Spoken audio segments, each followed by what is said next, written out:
வயல்களும் இருந்துச்சு. ராமையா வயலுக்கு போறதுக்காக கிளம்பிக்கிட்டு இருந்தான். சுகுணா அவனுக்கு சாப்பாடு கட்டிக்கிட்டு இருந்தா. சுகுணா சுகுணா, நேரமாச்சு, வயலுக்கு கிளம்பணும். அந்த கலப்பைய உள்ள வச்சிருக்கேன், கொஞ்சம் கொண்டு வந்து கொடு. இன்னைக்கு நிலத்தை உழுதாகணும். மழை வேற வரா மாதிரி எனக்கு தெரியுது. இதோ வந்துட்டேங்க.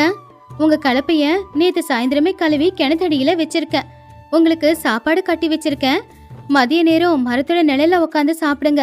உங்களுக்கு பிடிக்குமேனு எண்ணெய் கத்திரிக்காய் குழம்பு வச்சிருக்கேன். உன் கை சமையல் அமிர்த மாதிரி இருக்கும் சுகுணா. அந்த கடவுள் நமக்கு சொத்து பத்து நிறைய கொடுக்கல, ஆனா உன்னை மாதிரி ஒரு பொண்டாட்டிய கொடுத்தானே, அது போதும். மணக்க மணக்க சமைச்சு கொடுத்து என்ன நல்லபடியா பாத்துக்கிற பொண்டாட்டி கிடைச்சது என் வாழ்க்கையில பெரிய யோகம்தான். நமக்கு சொத்து பத்து இல்லைன்னா என்னங்க, நம்ம கிட்ட இருக்கிறத வச்சுக்கிட்டு நம்ம சந்தோஷமா வாழ்ந்துக்கலாம். கொஞ்சம் அதிகமா இருந்தா 4 பேருக்கு தான தர்மம் செய்யலாம். அப்படி செஞ்சா அந்த கடவுள் கூட சந்தோஷப்படுவாரு. அப்பதான் கையில ஒரு பைய பிடிச்சுக்கிட்டு பக்கத்து வீட்டு மங்கம்மா அங்க வந்தா. என்ன சுகுணா, என்ன பண்ணிக்கிட்டு இருக்க? அண்ணன் வயலுக்கு கிளம்பிட்டாரா? வா மங்கம்மா, எப்படி இருக்க? ஆமா, இப்பதான் அவரு வயலுக்கு கிளம்புனாரு. என்ன திடீர்னு என் வீட்டுக்கு வந்திருக்க? கையில என்ன அது பையே? ஒண்ணு இல்ல சுகுணா, எங்க தோட்டத்துல கொஞ்சம் காய்கறி காய்ச்சது, அதான் உனக்கு கொடுத்துட்டு போலான்னு வந்தேன். உன் வீட்டுக்கு வந்தப்போ மஞ்சள் குங்குமம் கொடுத்து என்ன கௌரவப்படுத்தினல, அதான் என் தோட்டத்துல இருக்கிற காய்கறியை கொடுக்க வந்தேன். நீ ரொம்ப நல்லபடி. எவ்வளவுதான் கஷ்டம் இருந்தாலும் எல்லார்கிட்டயும் சிரிச்சு பேசி எவ்வளவு அழகா பழகுற. இதுல என்ன இருக்கு மங்கம்மா? அக்கத்து பக்கத்து வீட்டுக்காரங்கன்னா ஒருத்தங்க கூட ஒருத்தங்க சந்தோஷமா இருக்கணும்ல. சரி வா, வந்து உக்காரு, மோர் குடிச்சிட்டு போவ.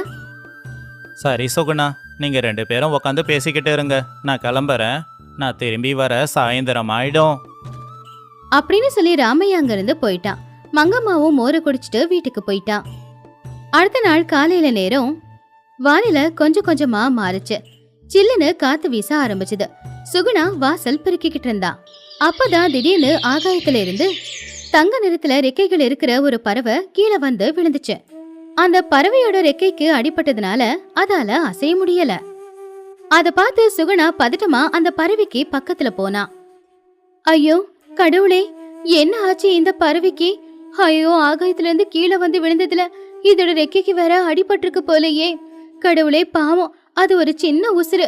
அதுக்கு எதுக்காக இவ்வளவு கஷ்டங்களை நீ கொடுக்கற? சுகுணா ரொம்பவும் பத்திரமா அந்த பறவைய 2 கையால மேல தூக்குனா. அதோட ரெக்கைக்கு அடிபட்டு இருந்துச்சு. அவ மெதுவா அதை உள்ள கொண்டு போய் ஒரு படுக்கையில படுக்க வச்சா. ஐயோ பாவம், இதுக்கு வலி அதிகமா இருக்கும்ல. என்ன பண்றது? பச்சளை மருந்து போட்டா சீக்கிரம்